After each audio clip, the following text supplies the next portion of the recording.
All right. Well, this is our end of the year chapter 6 review, talking about percents like we've been doing all week. It says write the percent as a decimal. Well, we do just move the decimal 2 places to the left, always 2 places because percent means per hundred, and per hundred means dividing by 100. When you divide by 100, you move the decimal 2 places. So we're going to move that decimal 2 places, put it right there, take off the percent sign. I'll let you come up with the answer. Over here, write the decimal as a percent. Well, if we're going to turn it into a percent, then we take that and we move the decimal 2 places to the right. 1, we'll put it right there. 2, we'll put it right there. We'll have to put a 0 there. So we'll move it 2 places, and then we have to put the percent sign on. Okay, so make sure the percent sign goes on.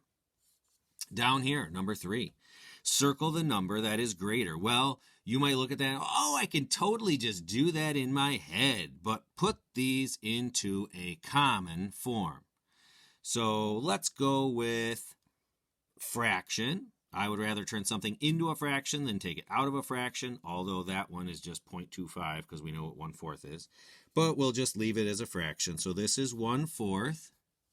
And over here, 0.4 is the same as 4/10. Well, we can't compare those yet because we have unlike denominators. So we will look at 4 and 10 and say, oh, I could turn those both into 20 easily enough. Multiply top and bottom by 5 here to get 5/20, and multiplying top and bottom here by 2 to get 8/20. And now these are pretty easy to compare to see which one's bigger, 5/20 or 8/20. When you make your decision, go up here and pick the appropriate selection up there. Number 4, same kind of thing. We're looking for which one is greater. And I would say for here, let's turn them both into percents. 52% is already 52%.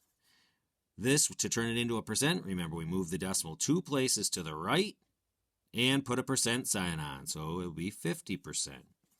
Decide which one of those two is larger, 52% or 50%, and then go up and circle which corresponds with it up on top.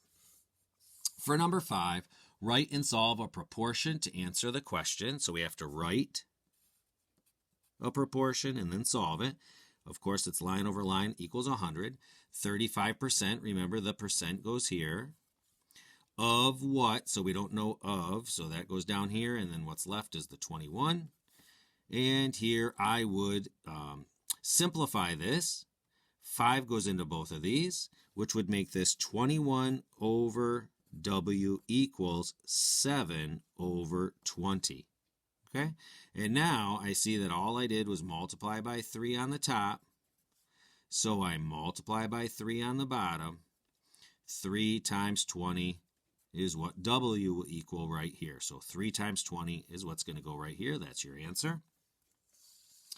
Number 6, we start with a line equals line over 100 again. Of 68, so I know where that of 68 goes down here. And I don't see anything with a percent sign on it. Well, that makes sense because it says what percent. So we don't know what percent. We'll put a P there. 17 goes right here. Now, we can simplify this. 4 times 17 equals 68. So 17 goes into both of these. 17 goes into 17 once and into 68 4 times. Equals P over 100. And that makes it a little easier than doing cross products here. I can see 4 times 25 is how I get 100. 1 times 25 will equal my percent. So whatever 1 times 25 is what the percent will equal. Put it right here. Put a percent sign on it. Excellent. Number 7 and 8. Well, the first part of 7 and 8 is just to say if this is an increase or a decrease. 15 to 21. Let me think. It went up. That's an increase. Great. So it's an increase. And then we have to find the percent change. Well, remember, we put change over original equals a percent over 100. So the original is the 15 because that's where it started. And the change is, well, how much did it go up? Not 21. It did not change 21. It ended at 21. Started at 15, ended at 21. That's a subtraction problem to see how much the change was. And the change is 6. Well, now we can do this. In fact, I'm going to simplify this first.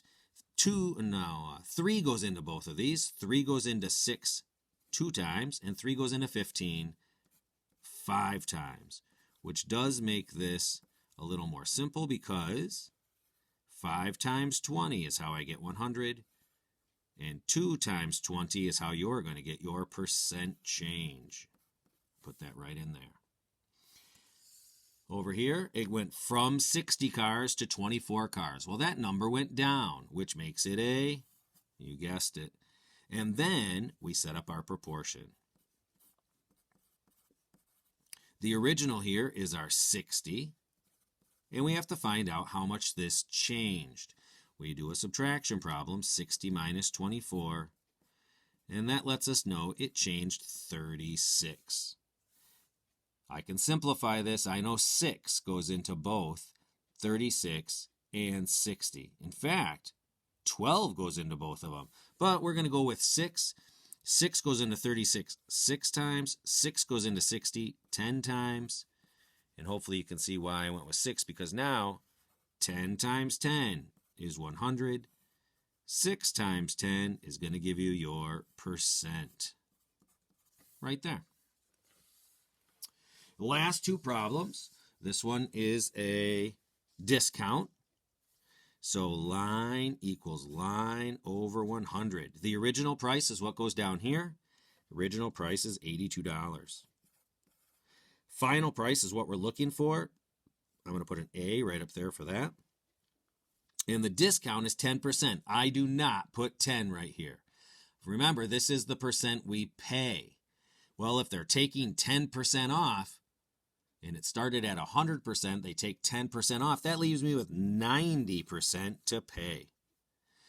Now, before I do this cross products, which I do think I have to do cross products here, I'm going to simplify this to make things a little easier. 10 goes into both of those, so this would be 9 over 10 equals A over 82. 9 times 82 is what I'll do for right here. And 9 times 82 is 738. A times 10 is 10A. I divide both sides by 10, and I get A equals, well, when I divide by 10, remember, I'm just moving the decimal 1 spot in here.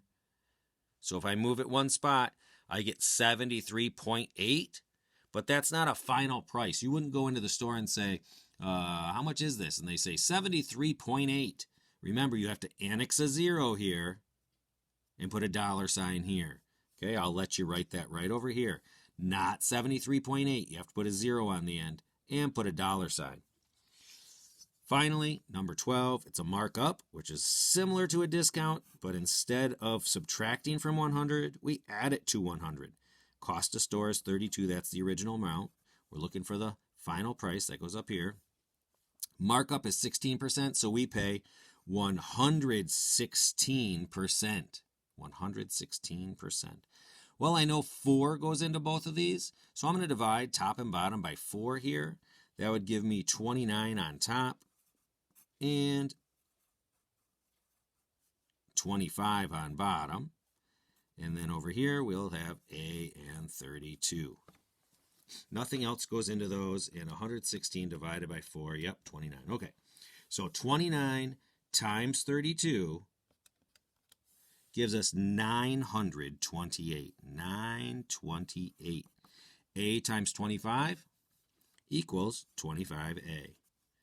Divide both sides by 25, and I get A equals, and 928 divided by 25 is going to give us, well, 37.12.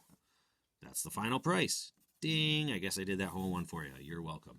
All right, so make sure that you walk through this. You finish up the problems. I pretty much handed you the answers, which means you should all get 100% on this test. Good luck.